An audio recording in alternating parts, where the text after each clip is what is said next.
everyone to the latest episode of the Coffee House Experience. To set context for today's episode, I'd like to pose a question.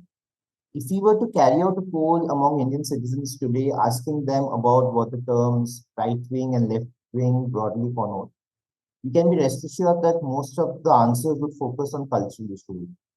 Former would probably correlate with ideas of ethnocentric nationalism. The latter would probably signify a mix of secularism and welfareism. The post 1991 consensus on either side would imply that economics would be the preserve of technocratic policy, while the political landscape would be somewhere apart, which is kind of in working in isolation. So economic policy making would be technocratic, while politics would take its own course. In today's episode, we are going to discuss about an era where the primary area of contestation lay in the economic ideas for the nation that we were about to build post-independence in 1947. The Swatantra Party took on the mantle of challenging the Congress's hegemony by representing a liberal free markets alternative to the Congress. To discuss this topic, Professor Aditya Balasubramanian joins us, and we'll be discussing his latest book, Towards a Free Economy, Swatantra and Opposition Politics in Democratic India. He is a senior lecturer in history at the Australian National University, and his research focuses on modern South Asia. Welcome, Aditya. Thank you so much, Srinjoy. It's a real pleasure to be on the Coffee House Experience, and I think it's really great to be able to have a chat with people who have had a chance to read and engage with the ideas of the book. So I'm really delighted to be here. Thank you. I think the first question that is very apparent. It's more a personal question than about the book. What actually interested you in the Swatantra Party and the ideological space that it represented? So, two hypotheses I would have is you essentially wanted to trace the evolution of ideas in India and how one idea became more popular than the other, or vice versa? Or were you interested more in the institutional dynamics in the Swatantra Party and how it could not probably sustain itself in the long term? Yeah, so I guess I would sort of take a step back. I think these are both questions that I am interested in, became quite interested in. I think that sort of to take a step back, I grew up in the Indian diaspora. I was born and raised outside India, but my parents, maintained their Indian citizenship, and I was lucky to be able to spend maybe 2 or 3 months a year in India during my holidays and all of that, and a very large and loving kind of extended family. And I suppose growing up in the US mainly in the 1990s and coming to India every year, I kind of saw brief sort of snapshots of India, right? Of course, from a particular position, but and I think that the people with whom I was in contact, right, the milieu within which my family members were located was one that was being impacted pretty substantially by the liberalization of the Indian economy. So in a way, this is sort of first-hand visuals of things that new restaurants popping up, new companies, new stores. Certain kinds of conversations that you have with people. Everybody's going off to the US. So you have these observations that I was making. Stuff that you watch on television, the birth of cable television in India. It was a sort of extraordinary thing for me to see the prices that was being offered. So all of those sorts of things got me interested in what was taking place. And so I was interested. And of course, you would hear a certain kind of triumphal narrative that if only we had done this earlier. Right. Now, I think that that's a very kind of superficial way of thinking about things. I think there was a rationale, as I tried to outline in the first chapter of the book, about India doing why it did what it did. And you've had a chance to speak to Nikhil Menon. There were certain things that India achieved. We always think about how could things have been better, but we never think about how might things have been worse. And so what I was interested in actually was to think about what was this ideological landscape present before for the liberalization of the Indian economy, and what were the sort of ways in which it gained purchase, and what were some of its limitations.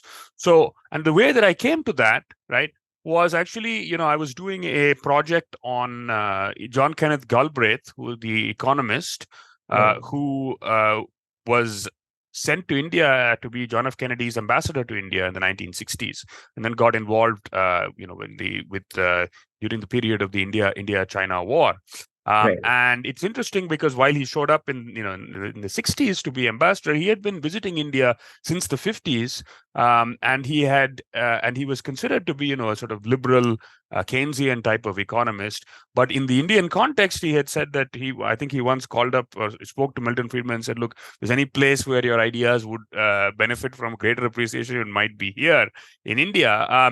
But he was part of a sort of wide range of economists who came to India to the ISI in the 1950s, as I'm sure you would have, the Indian Statistical Institute, Mahalanobis invitation, as Nikhil would have told you.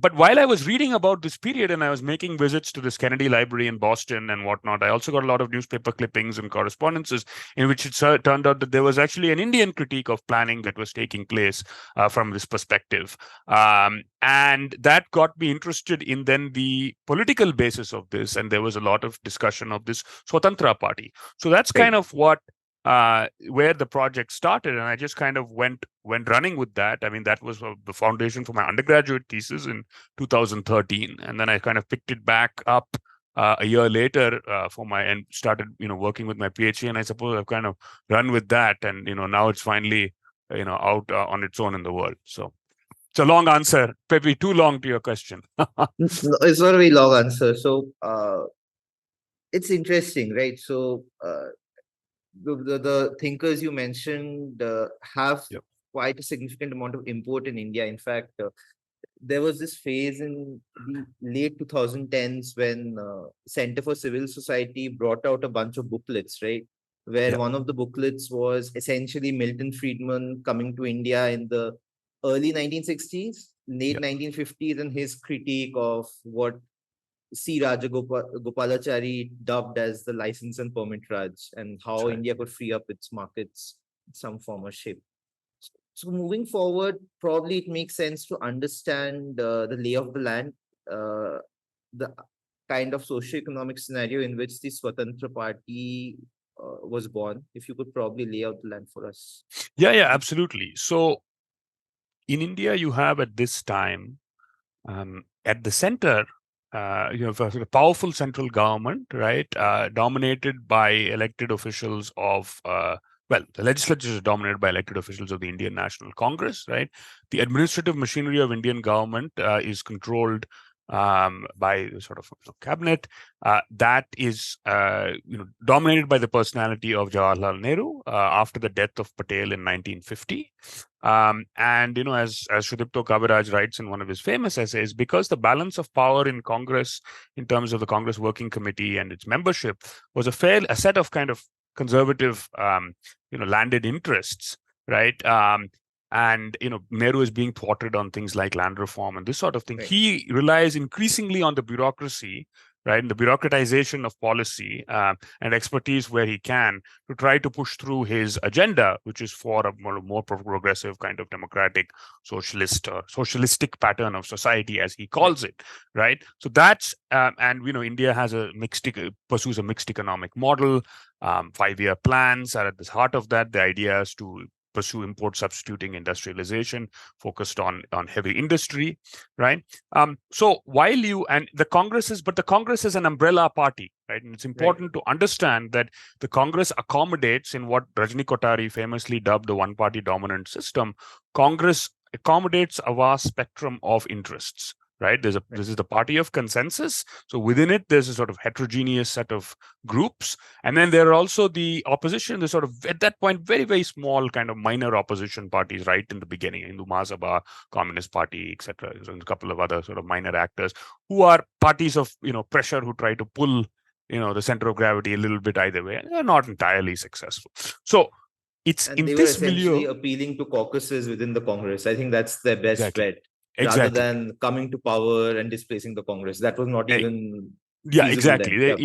Exactly, right. And so in that context, right, you have a project that Congress has to try to build up the Indian economy into a sort of self-sufficient industrial power, right, which creates a situation, right? The trade-offs of that are such that you have a rather draconian kind of system for the allocation of economic resources, because you have scarce foreign exchange. It has to be tightly managed. The figure of the sort of elite bureaucrat is a very powerful one, who's increasingly asserting more and more control of some of the levers of economic life. The state is finally getting into things like food distribution, which starts, of course, in World War II, but kind of intensifies, right? Rohit Day has written about this.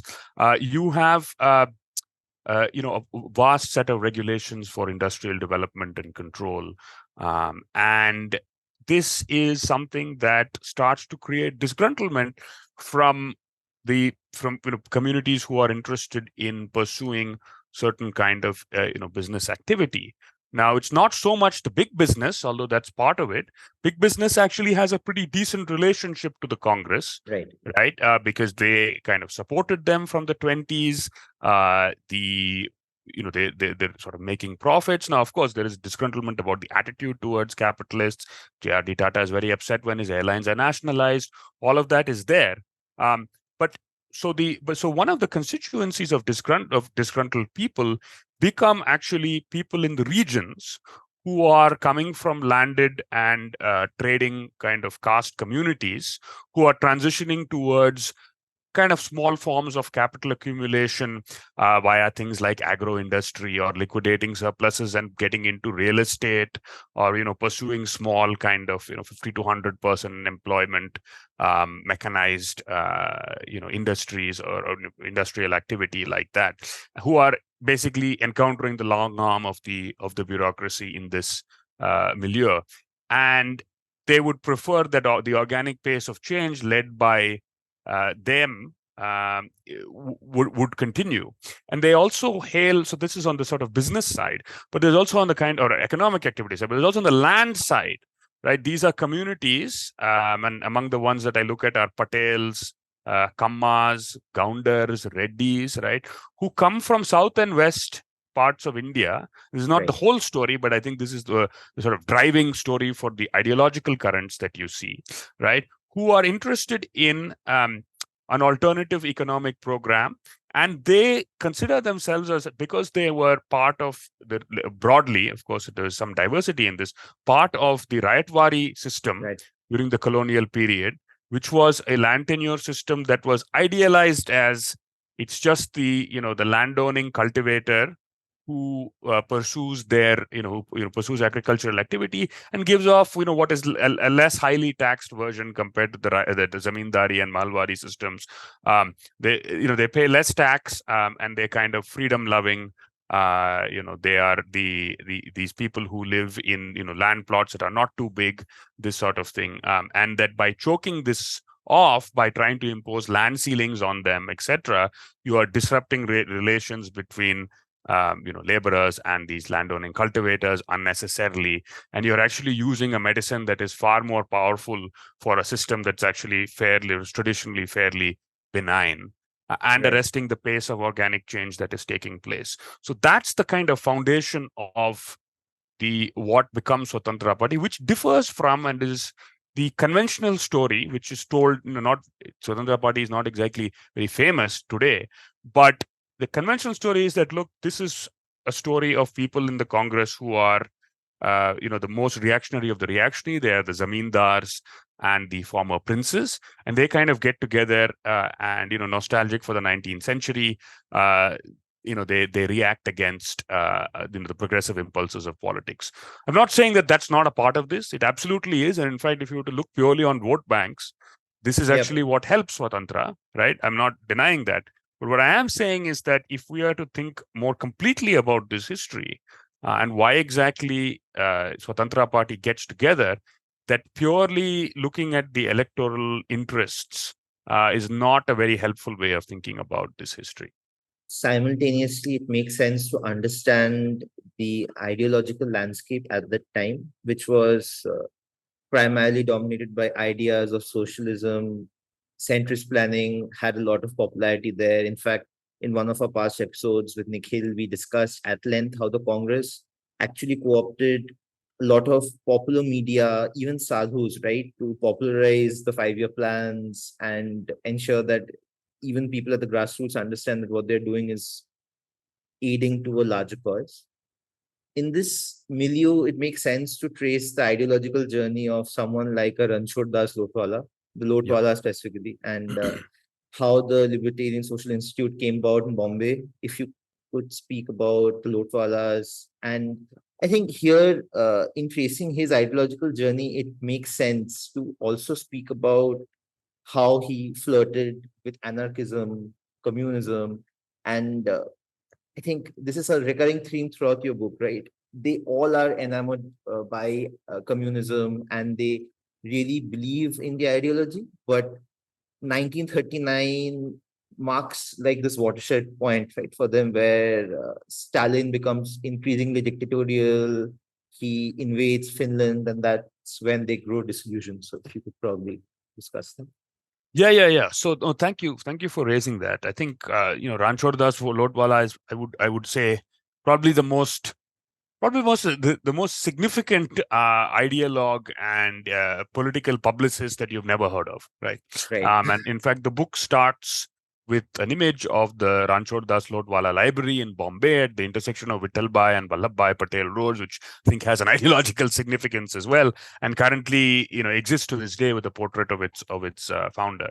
The Lotwalas, and I think that when it's important talking about the Lotwalas, we have to acknowledge that the reason why Libertarian Social Institute was actually, which was where the foundations for the idea of free economy are laid, right, and the discourse originates, it owes its existence.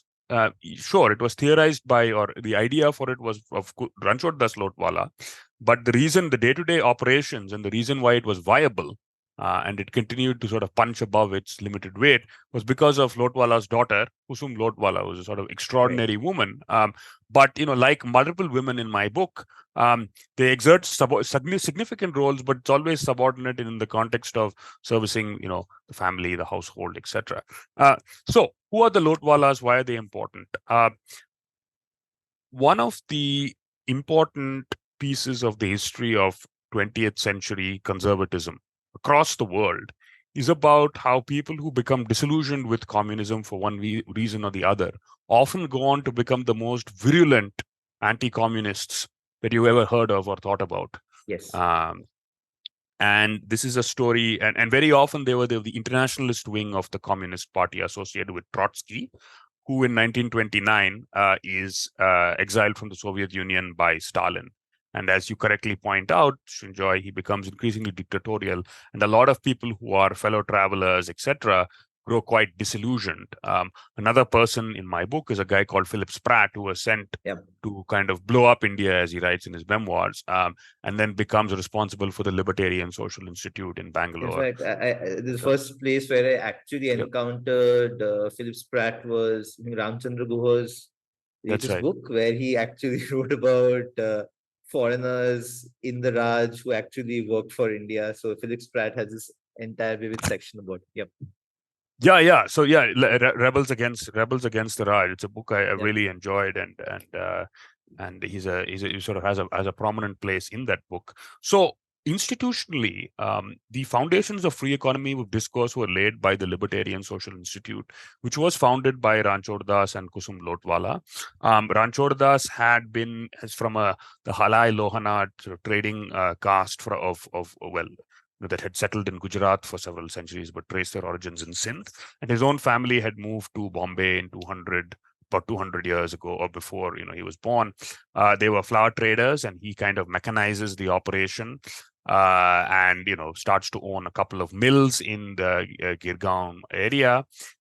He has a kind of modernist take. He's an example of the sort of new nuclear family of the 1920s in Bombay, and the public figure that Debashree Mukherjee talks about in her wonderful book about cinema in Bombay in the 1930s. And he, through the money that he makes, particularly after securing monopoly of flour contracts for the army in Bombay during World War I, starts to become a patron of various political causes. And a number of these causes are not necessarily, theoretically reconcilable with each other, but they have one thing in common, which is that they're against imperialism. So he funds everything, and becomes the most substantial patron of communism in India. So in a way, while I am writing a history of Indian economic conservatism and the right, I'm also, I think what's interesting is the sort of entangled history of left and right here, right? Right. And so Lotwala is interested in, abuses of power and the concentration of power, and so he sort of slowly becomes interested in libertarianism and a kind of decentralized political economy, which of all people, despite the fact that he's read Proudhon, Marx, all sorts of Rudolf Rocker, as theorized and practiced by an American advertising man called Ralph Borsodi, who sets up these utopian communities in rural New York, in which they try to experiment with a model currency in which the lending and such takes place without interest and whatnot. All of these experiments, of course, fail, but it's their radical thrust and their decentralist impetus that really excites Lotwala. And he's also in touch with the anarchist whom my friend what's his name? Ola Birk Clausen has written about MPT Acharya, who introduces him to sort of the left anarchism as well. Right. But slowly he starts to see that in the context of India at the time, right, there is a certain proclivity towards left-wing ideas. And he is concerned about exactly what happened in the Soviet Union, which, of course, when we look at things today from our vantage point in 2023, all of that seems silly, right? Nehru dismisses the communist government. How substantially communist was India ever really? All of that. But I think we have to keep in mind the global context, so that whatever we see as particularly alarmist, perhaps it was alarmist then as well, but it was a lot less alarmist than it might look to us today.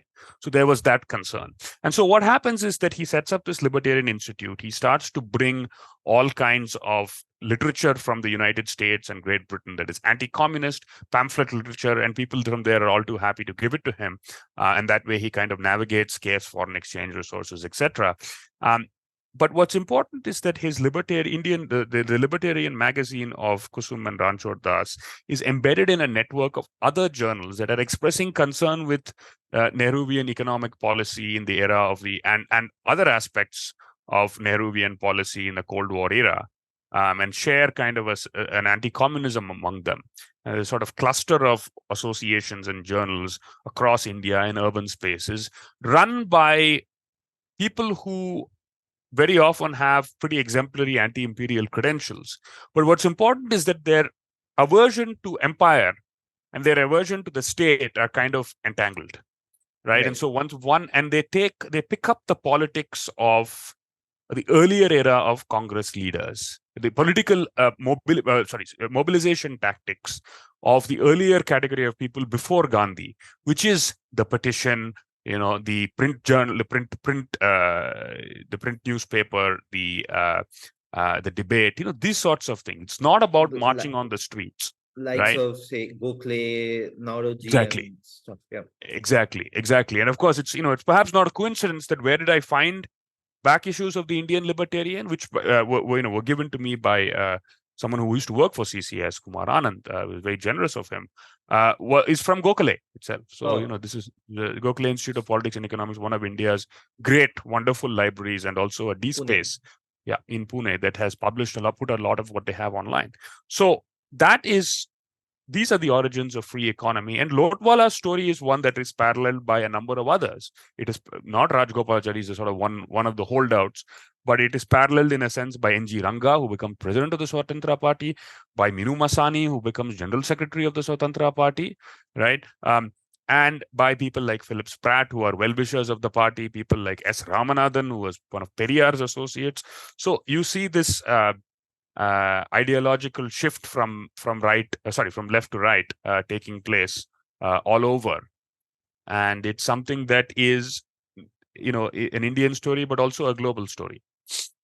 So I think makes sense to explore the global context further. So, if we could probably understand the importance of someone like, say, a B.R. Shenoy. Yeah. In that era, B.R. Shenoy actually sticks his neck out, and he has an economic thinking which is very contrary to what the notions in vogue are at that point of time. And he's influenced by folks like Hayek, obviously Hayek, Mises, and the Montpellier Society. So if we could discuss that. And another parallel question, although this is not covered a lot in your book, but I would be curious to understand, why did they go the way of Mises, Hayek, and not so much the way of folks like Murray Rothbard, Nozick, etc. So if we could probably understand this in more details. Yeah. Yeah, absolutely. So two things. I think when you're talking about that sort of transnational global context, I think there are a few points that are important here. I think the first is that Indians are very much the authors of their own ideas. I think one important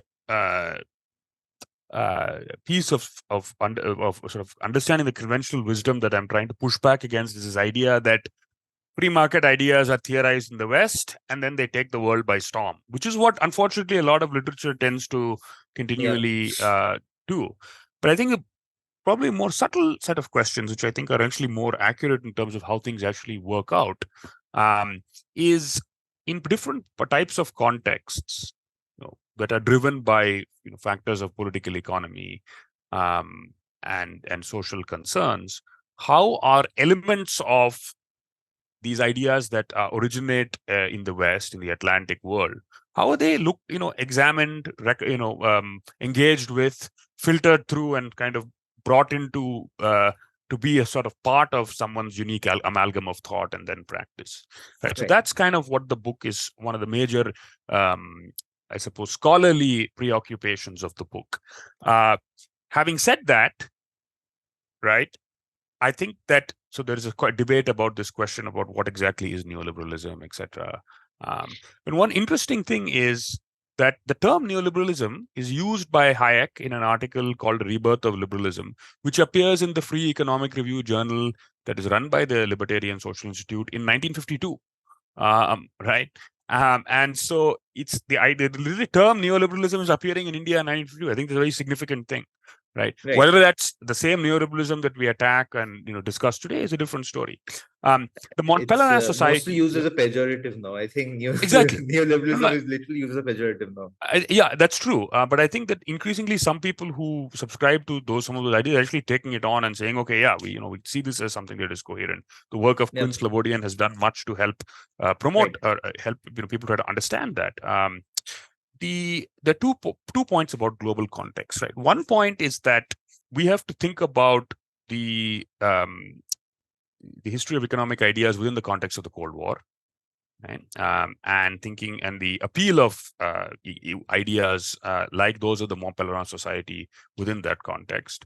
The second point is that the Indian interlocutors of folks like Mises, not Mises, but Hayek and Friedman, are not your formal economists, including somebody like B.R. Shenoy.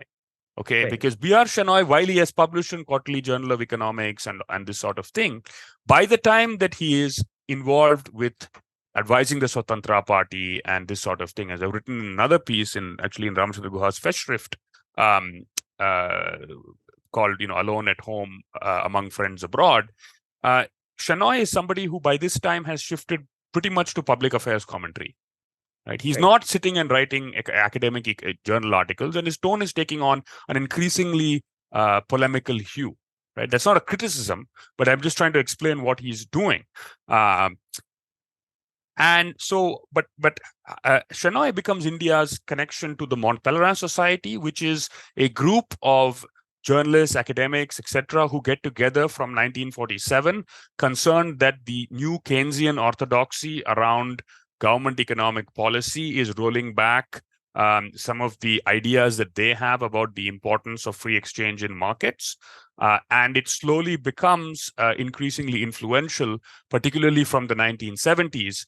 And then in the 1980s is their real breakthrough when the ideas of the likes of Milton Friedman, Hayek, etc., get picked up in the mainstream economic policy making of countries like the UK under Thatcher and Reagan under America, and later on the kind of capture of international economic institutions under what becomes known as the Washington Consensus, and is then kind of spread to other parts of the world, right? Now, it's important to understand that originally this was seen as a sort of economist-driven story, but there are also other ways in which we think about, how do they capture institutions? What are the things that are taking place organic in these societies that drive that? So I would argue that India is a part of this story, but it is not that these ideas are, driving the Swatantra Party forward like nothing else. It is their ideas are presented selectively, and this gets to your question about why Mises and Hayek and not Murray Rothbard and Nozick. It's also a question of who is B.R. Shenoy encountering, what is the Foundation for Economic Education in New York actually supplying Lodwala, and they are not excerpting the likes of Nozick. They're excerpting Mises for polemical intent, because they're a libertarian think tank that needs to spread their ideas, right? So it's this sort of thing that is taking place. So India gets a selective picture, and Indians get a selective picture, and people like Rajagopalachari pick up certain points around things like inflation, around the problems with excess taxation, and put them in journals. A figure like Shenoy becomes an India informant for the folks in the Mont Pelerin Society. He advises the Swatantra Party on their economic policy platform, documents and this sort of thing, but he's not a formal member of the party, which is an interesting kind of point. And I think it also speaks to his view, right? Shenoy's view of, what is an economist's role, and that we should steer clear of party affiliation. So that's an interesting kind of take, because I would argue that despite that, I would say that Shenoy is still an intensely political person.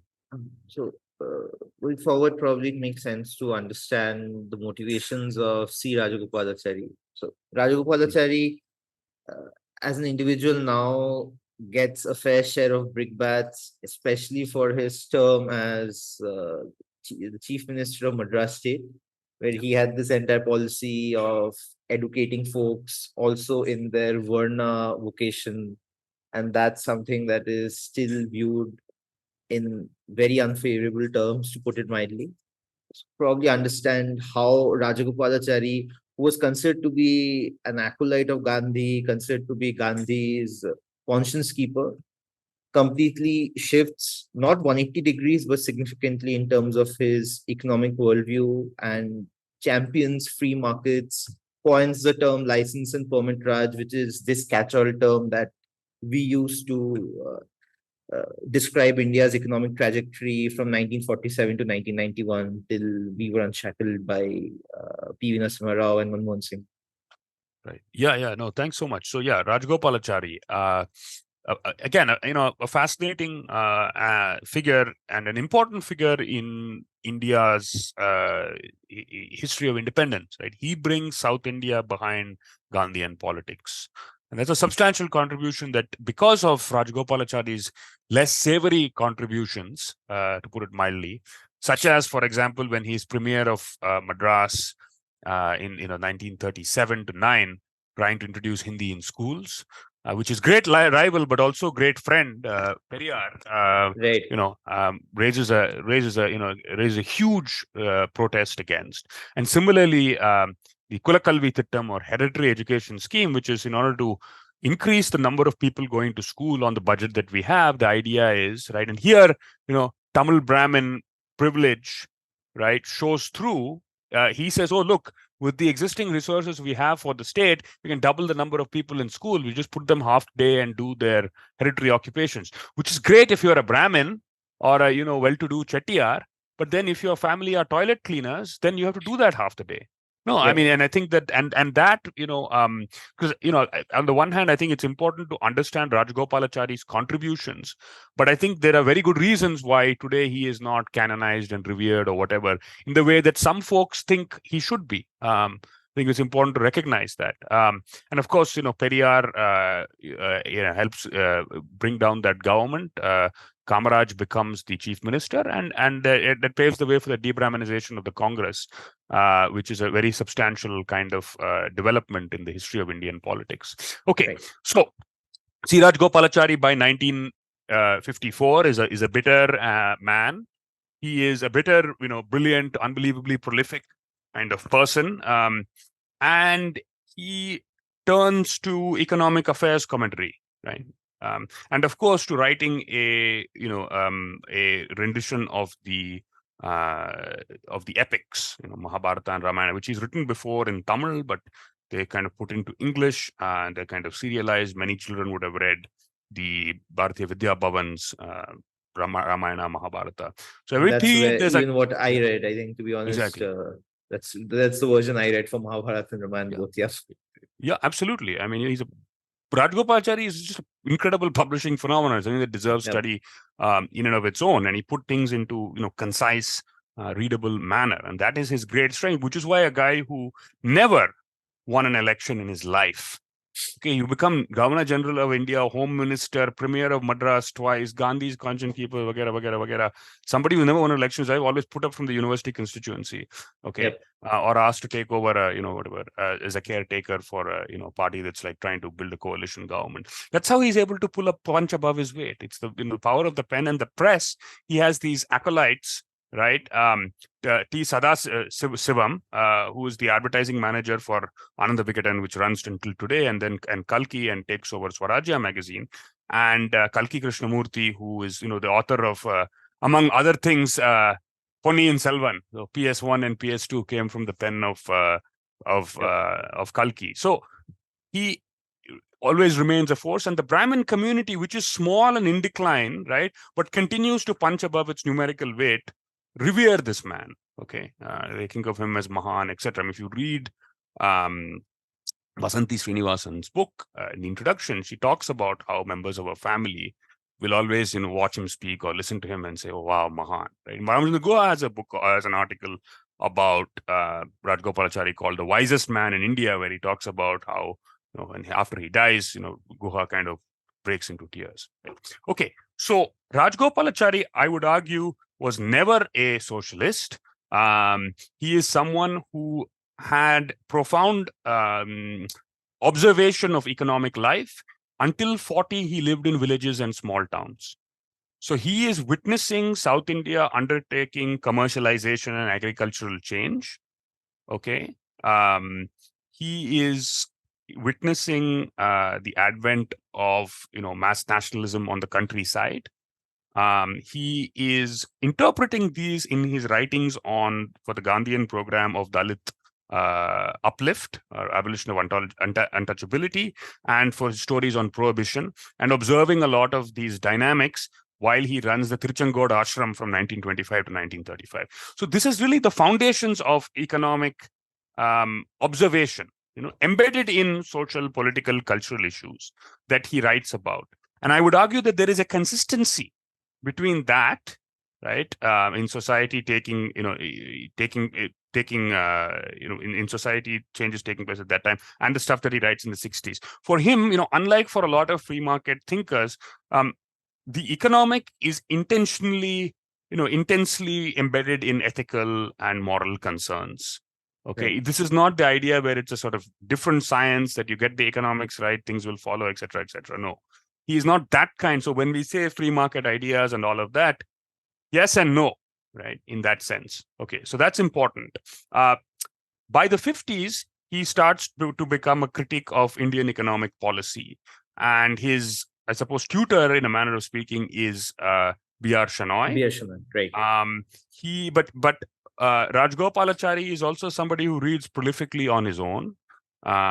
And he writes in the weekly Swarajya magazine, articulating concepts, criticisms of the Indian government. And while he's doing that in English, Kalki magazine in Tamil, which has got about 10 times the circulation as Swarajya, is publishing essentially a similar kind of skepticism about Indian economic policy in its weekly commentary on political affairs and its cartoons. And it is trying to convey also certain kinds of, in short series about Indian economy, certain kind of understanding, but also critique of policy. And so that's how this becomes embedded in Indian political discourse in a manner of speaking. Now, license Raj, again, there's a common misconception, right, about what license Raj is. Today, it is, as Srinjoy brilliantly put it, it's used as a sort of epithet to describe what we don't like about our economy today, that is a hangover from the 47 to 91 period. But when Rajgopalachari theorizes permit license Raj, it's a little broader, right? He looks at permits and license Raj as an oligarchic coalition between big business of Congress, big business that supports Congress, right? Tatas and Birlas effectively. Yeah, exactly. And and others as well. You've got your who is it? Your Ahmedabad, mill owners and all of that as well. Sarabais, all of that. So coalition between big business, Congress party politicians, fat cats, and your bureaucrats, right? So the way that this works is big business gives money to Congress party. Congress party has sycophantic bureaucrats who it puts in power and big positions, right? We all know about the IAS officer who gets transferred as punishment, and then the one who gets the nice, the plum postings, right? And those people who then obey by the will of the politicians. And then these bureaucrats kind of give out, favorably give licenses and permits to these big businesses. And it's interesting because when the Mahalanobis Committee in 1964 actually looks at how the plans worked out, etc., they find that inequality is increased. The Hazari report on industrial concentration finds that actually, disproportionately the licenses are going to the big house, even if you adjust for size. So there's something to this. And his point is that, look, if it is these money interests are going to run Indian democracy, then we are moving from the Raj of the British to the Raj of the permit and license. Okay. And I think that's a really interesting contribution to Indian political discourse, and recovering its original meaning is useful in terms of thinking about India today, where we have electoral bonds, where we have, if you read this wonderful issue of Seminar from October 2020, this edited by my friend Rohit Chandra and others, you'll see that, regional capital has, been kind of decimated. You have corporate concentration of a few select big houses. So you can actually see some of these dynamics. Now, am I saying that Rajgopal? Just one very recent example, which I have to mention because it's hot in the press now. Licenses on importing laptops, tablets, and other electronic goods from abroad. You have a license Raj of sorts being issued by the government, on say Friday, and one of the big businesses which is known to be close to the powers that be starts ramping up its sale of laptops and mobile phones just 3 days before this notification gets issued. So things have changed, but they remain same, and it's probably they remain same more than they change. Yeah. Right. No, I think that's absolutely right. Yeah. In fact, that was I looked at that idea that there's going to be licensing of whatever your Apple computers and all that, and I thought, okay, which big business is going to benefit from this, right? So similarly with telecom and internet and all of that, we all know that there was one service provider attached to a very large business house with connection to the government that essentially brought down the price of wireless and all of that, and essentially outcompeted everybody else, running losses themselves, and of course now they're the only game in town. So, and I think before we move ahead, I think one clarification is due. The Swarajya magazine you're referring to has no linkage with the Swarajya magazine. That's right. Now they are very different creatures. Yes, very different creatures. That's right. I think that's important, and I think that so one thing. Just I might just add a small point on that, which is that today's Swarajya, or hashtag Swarajya as it's known, I think they may have bought some of the copyright or whatever of the original Swarajya, but there were unimpeachably secular credentials to the folks who were running Swarajya in the 1950s and 60s.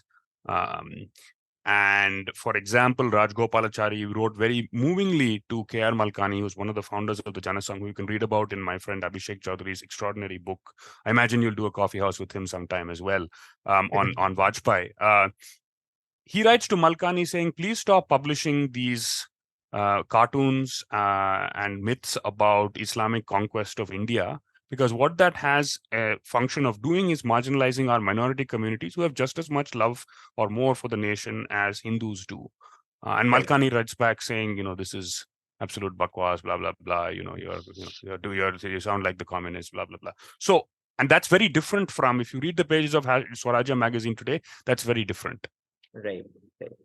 So I think before we go into Swatantra Party's electoral forays in the 60s, which kind of ended in the early 70s, probably makes sense to understand a couple of more personalities there. So we have read at length about the contributions of Bhai Kaka Patel. We have read about Acharya N.G. Ranga, but another public intellectual of sorts who is well regarded even now, and his writings on free markets are something that even we have grown up reading, although obviously they are past issues.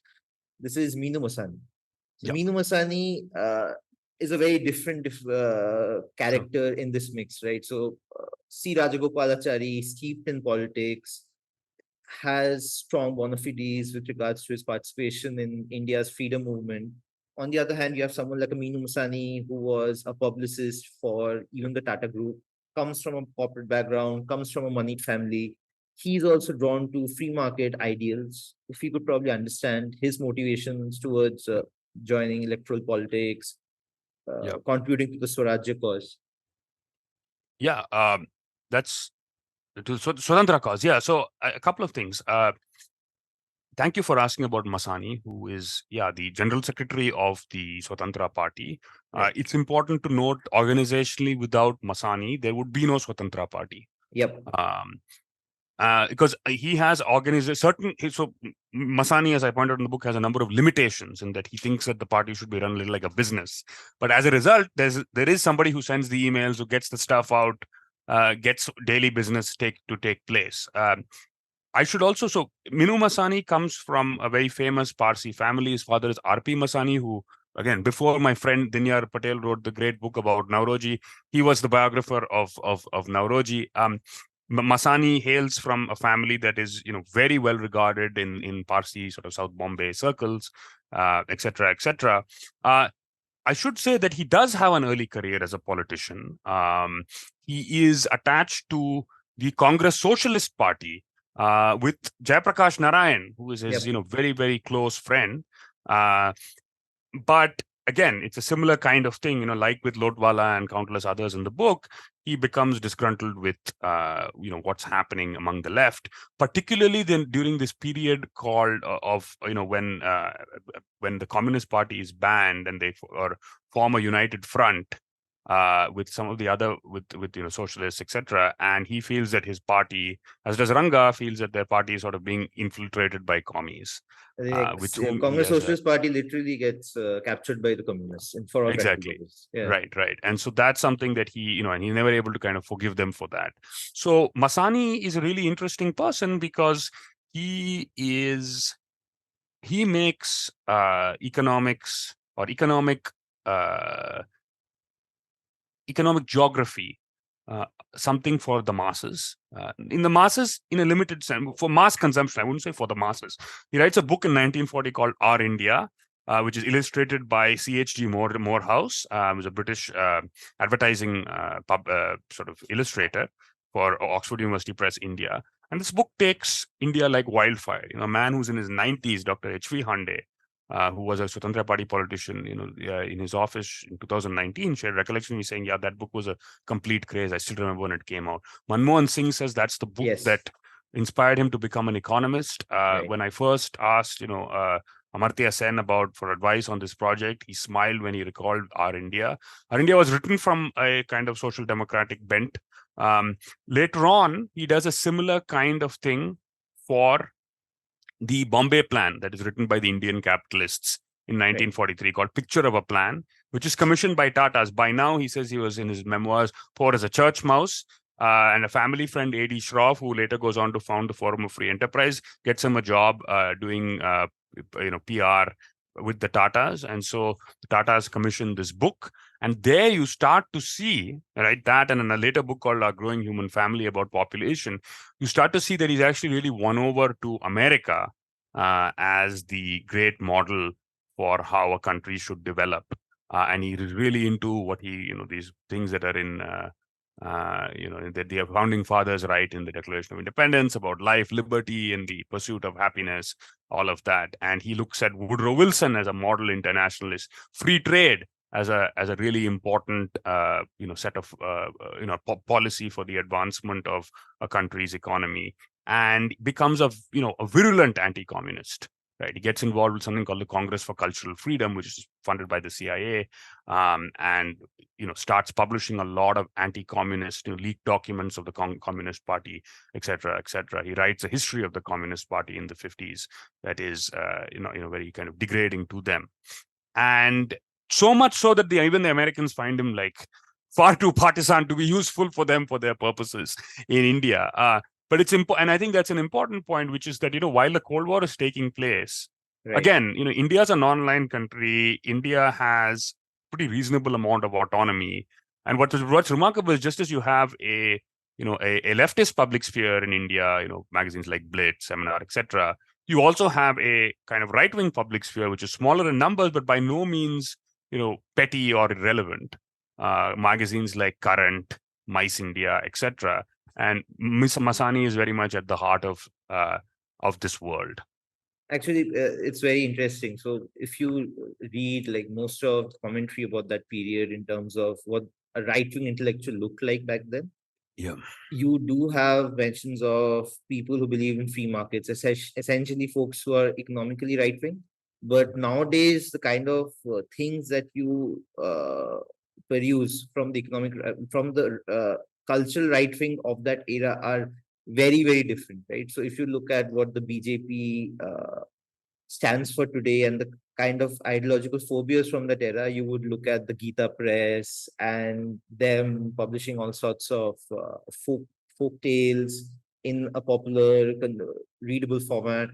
But magazines like Mice India and the sorts, these are not circulated at all, and it's very difficult to probably even get archives that you can probably produce now. No, that's absolutely right. I mean, I basically had to assemble an archive for myself, right? With going to places like, so Gokhale, of course, was one, Gokhale Institute of Politics and Economics, but also going to the ICWA library in Delhi, near Bengali Market. And essentially looking at holdings that American libraries have through WorldCat, right? And trying, because America, so it's an interesting kind of political economy story to this. When America was giving India food aid on the PL 480 program, it got paid for that in rupees, which were not very useful to the Americans, but they used it for their local expenses, for their embassies, etc. But also set up this program whereby libraries in America would buy with the rupee money. The government would buy and send it to some strategic libraries which were building up knowledge during the Cold War. So University of Pennsylvania, Duke, some of these are, Chicago, like that. So that's a kind of interesting story from that era, which is why you have good resources there today. But yeah, and a number of the places, and I think this speaks something to the, the way in which we need to take much better care of our archives. A number of these, magazines, when I picked them up in my hands, they disintegrated.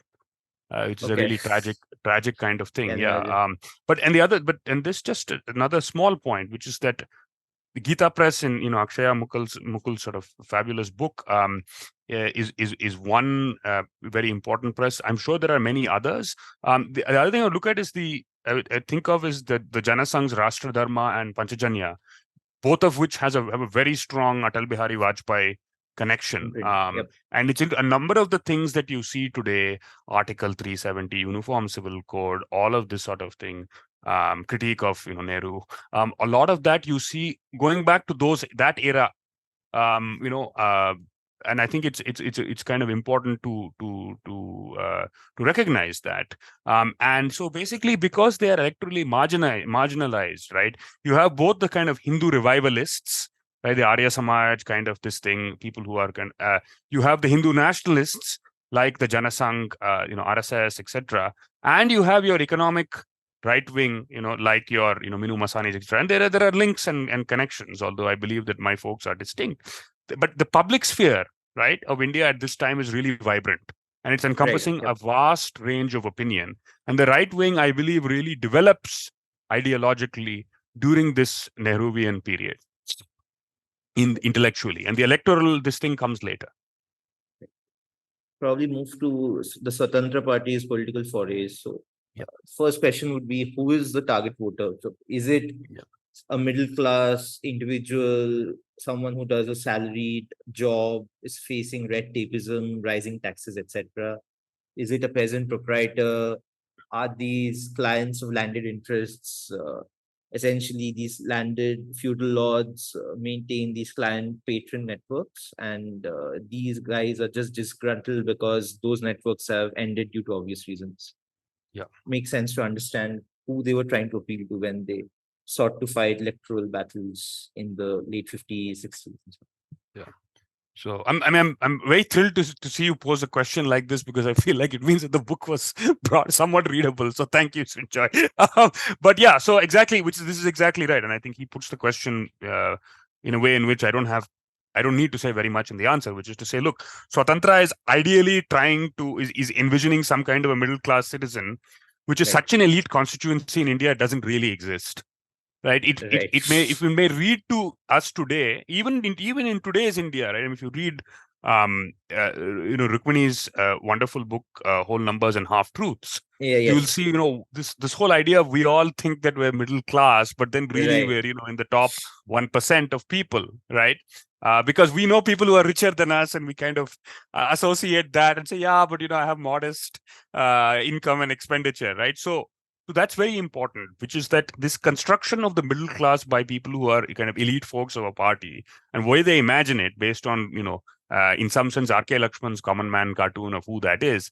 That person is, maybe you have 1 million people like that in all of India, which at that point has a population of over 350 million. There's no way in which you can call that a middle class, right? That's one definition. This peasant proprietor is one whom, the party visualizes and talks about themselves, but they don't really, there's a lot of cartoon literature that I put in the book that Swatantra comes out with. They don't really have a visual for that kind of person. And it is this middle class becomes a way to try to rally around these disparate groups. But it really doesn't when pushed. It's a series of confused articulations. And so and in terms of electorally, even though the Swatantra Party would never own up to this, what ends up happening is that the most one-sided election in the history of democracy is Maharani Gayatri Devi's thumping victory in the 1962 elections, in which essentially it was the people who vote for because they said, you're our Maharani. So it's an old, so and this is, when we talk about democracy, right, we like to fetishize democracy in a way in which we think it stands for equality, rights, freedom. I think that democracy can stand for that. If you look at the state of democracies in most of the world now, and indeed, if you put this in historical context, you see that democracy is a form of government, but it's associated with all sorts of outcomes, including the post-colonial history of Indian democracy is both something as progressive as the election of Mayawati as the chief minister of UP, but also something as regressive as, Maharani Gayatri Devi, sort of extremely glamorous figure, winning the election, being told by her constituents, we vote for you because you're our Maharani. And then her ultimately, in this sort of turn to the dominance of patriarchy, saying, it's really because of the political capital that my husband had. Okay. So there are various things, and so we need to be sort of sensitive when we use that kind of terminology, right? Right. So I think the business of politics is rather messy.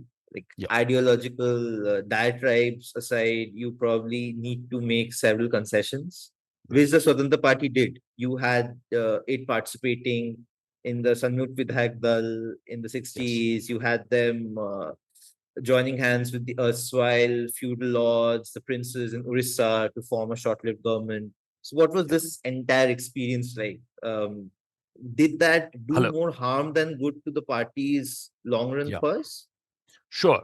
I think that's those are really astute observations. And to that coalition, I would, that set of coalitions that they became a part of. I would also add the coalition, which again, they didn't contribute very much numerically, but in terms of respectability, the coalition that in Madras, which was later renamed Tamil Nadu, was entered into in 1962 and 1967, but more importantly in 1967 with the DMK. And one of, I think, Swatantra also signed alliances of non-competition in that with the communists, whom they, they would really, they would rather see not exist, right? So, anything you need to do for the exigencies of electoral politics to kind of put yourself on the map, right? And this is where the question is this really Rajagopalachari, the freedom-loving person, or is it somebody who just is so vindictive against Nehru and in the fag end of his life is, trying to do anything that he can? And I think that it's obviously a combination of both, right? I think there are certain compromises that Swatantra doesn't make. I think, and because there are tensions within the party, K.M. Munshi is much more for K.M. Munshi, who, by the way, was behind this Somnath temple destruction, right? And also in the founding meeting of the VHP in 1964, right? He is somebody who is much more for coalitions with the Janasangh. But for example, and so, you do see some agreements inked in Bihar and some membership in SVD for a bit. But at the same time, Swatantra fails to make these concessions, and they don't enter into alliance in Punjab, right? Because their support is more from the Akali side, right? And so you do have, and similarly, they don't really warm or make very much common cause with the likes of Charan Singh, right? Yes. In UP either. So I think it's important to say, yes, there are concessions that are made. There is a very kind of sordid story, as other parties make also. I mean, but do I think that this undermines Swatantra? I don't think so, because I think at the end of the day, you also get a core constituency, right? It's a small one. It's not electorally powerful, that actually comes behind this alternative, repository of ideas.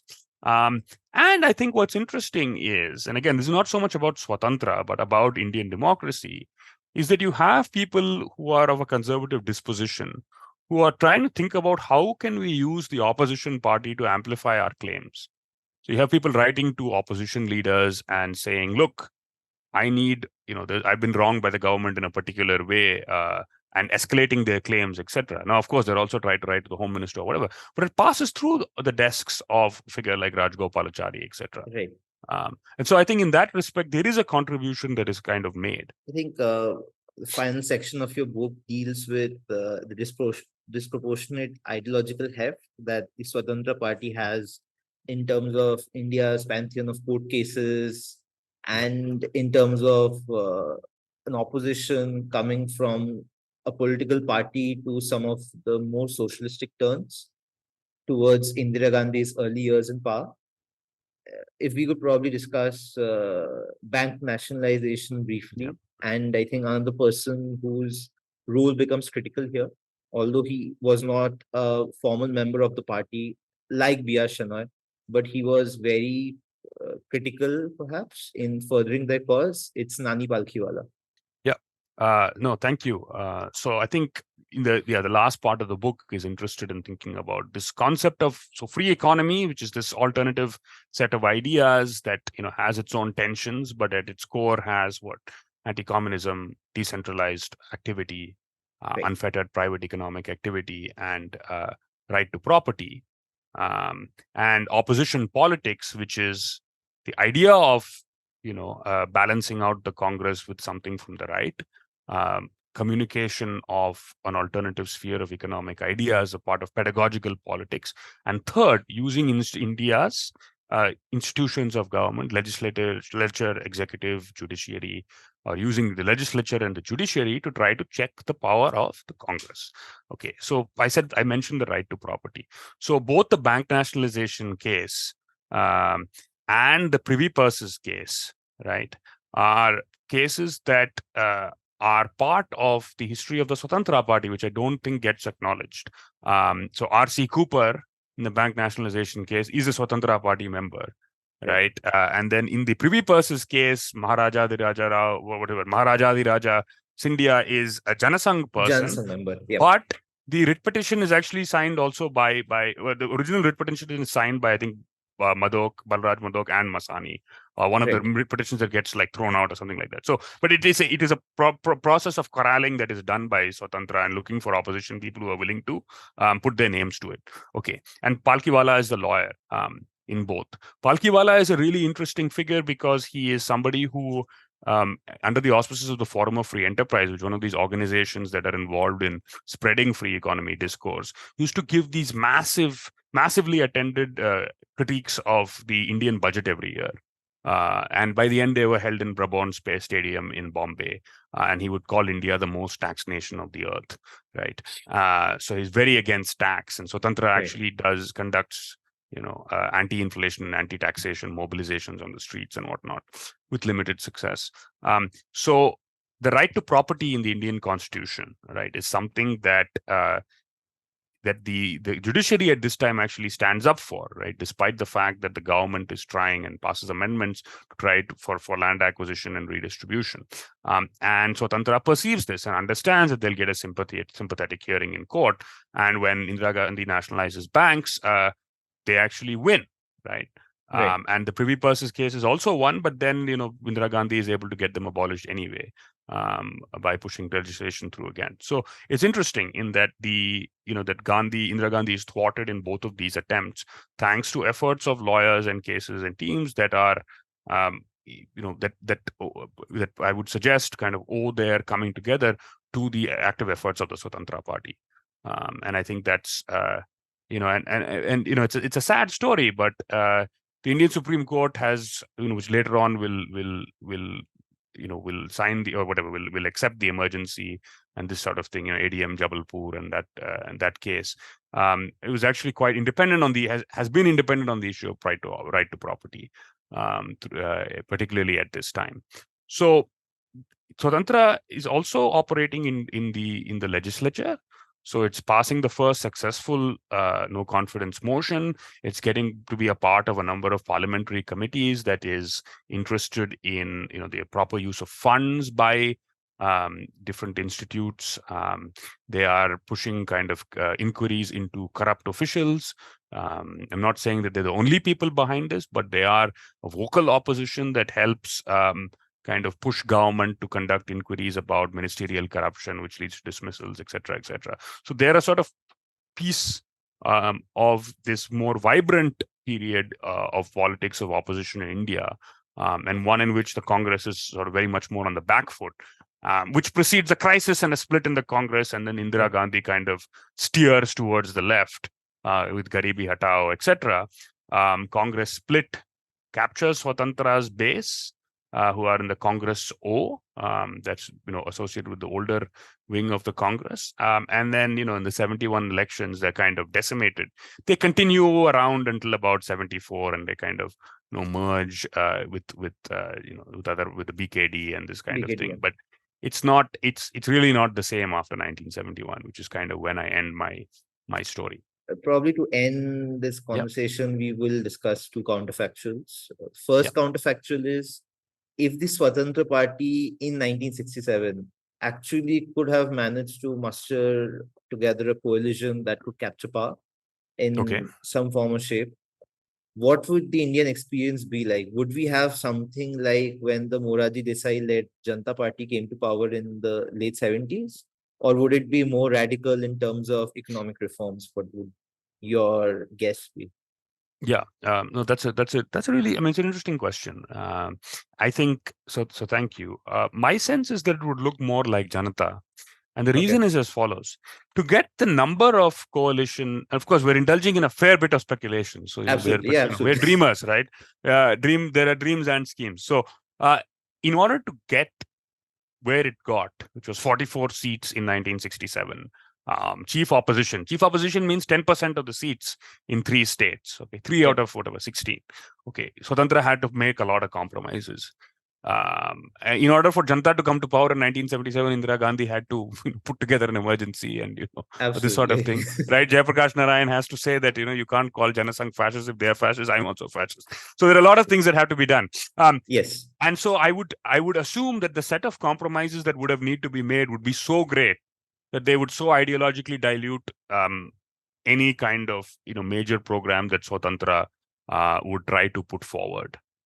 Having said that, what might have been possible, right, and which actually happens in a sense through backdoor methods in the 1970s, is if the international situation and the situation of foreign exchange becomes so stark and the deficits become large like they were by the 1960s, there may have been the ability, right, to author certain kinds of conditional aid programs that were tied, like in the Shastri years, Yes. right, to a certain kind of import liberalization and promotion of trades and whatnot. So you may have gotten, do I think, you would have necessarily gotten the kind of foreign direct investment or whatever that a figure like Masani is talking about to replace foreign aid and those sorts of things? Probably not.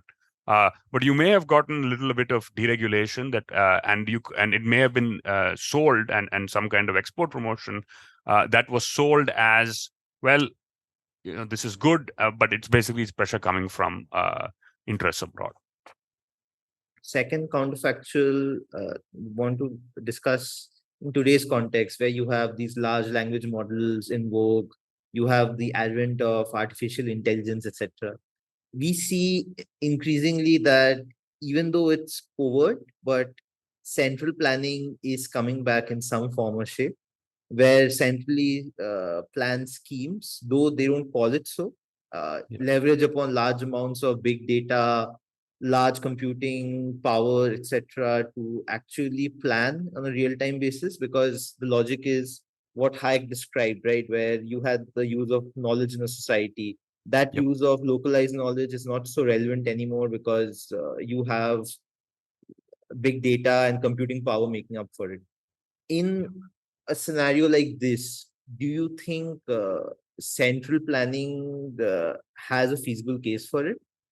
And if, say, an outfit like Swatantra were to come to power today, or even if they were not to come to power, if they wanted to make a case for being elected in any state or central government, how would they make an ideological cause for their offering? We could probably discuss that. Yeah, that's a tough question. I mean, I think that we do have some dimensions of sort of governmental rationality, governmentality that are moving in that direction, right? I think if you look at Aadhaar, for example, Yes. right, the critique of Aadhaar from the left, right, which I think is a very fair critique, is that it basically produces a surveillance state. Yes. Right. And so some of the dangers, because everything is, I mean, theoretically, everything should be linked, right? So if I can pick up this, then I can kind of peer into your soul and whatnot, right? And then if you think about the way in which IT cells and whatnot can consolidate information and target people, it's one step to have the information. The other thing is to kind of then target particular ideology on people. And are we moving unwittingly towards your kind of 1984 world? Right. I think that.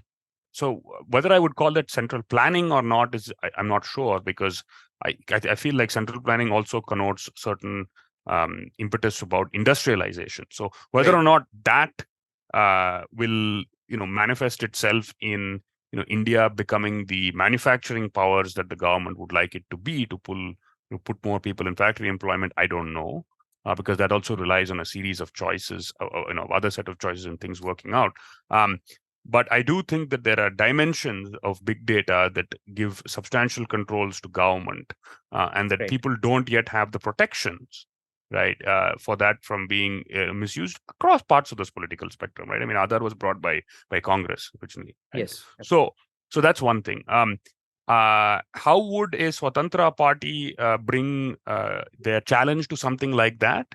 I think it would be exactly that. Exactly in the way that they brought it before. I don't actually think that, I mean, maybe you would substitute socialist turning to communist, and you would say instead of that, surveillance turning into totalitarianism.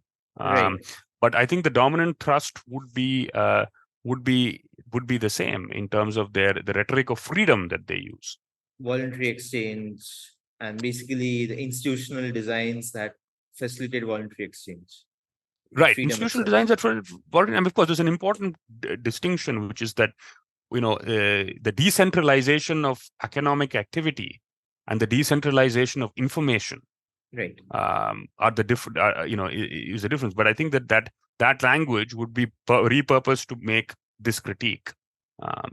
But it's also important to notice that a figure like this may be the critique that they bring in opposition, but were they to be in government, if you look at Rajgopalachari's record as a minister, as chief minister, it is one in which he displayed fairly authoritarian tendencies and tried to do Yes. pretty much everything himself. So I don't think that anything as an administrator would make him happier than having surveillance information about everybody and what they're doing, right? And he would use it particularly to go after the communists. So Thank you, Aditya. This was absolutely amazing. I you. would recommend to all the listeners and viewers of the Coffee House Experience to grab your book, read it. I think we have, over the last hour and a half, briefly touched upon different sections of your book and given the audience a flavor of what your book actually tries to cover.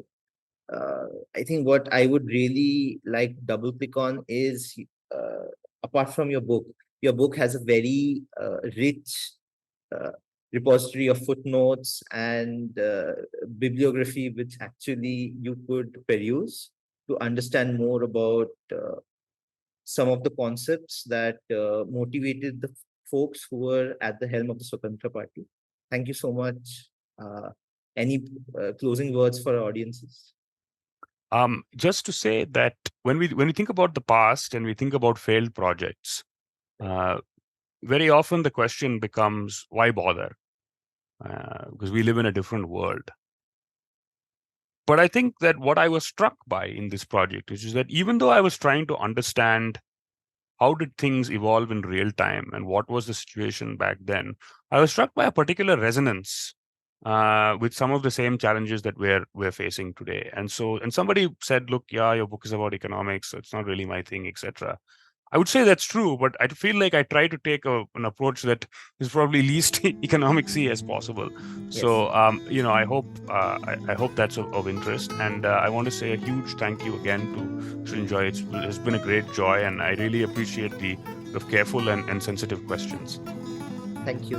Have a good day. Cheers. Thanks. Bye.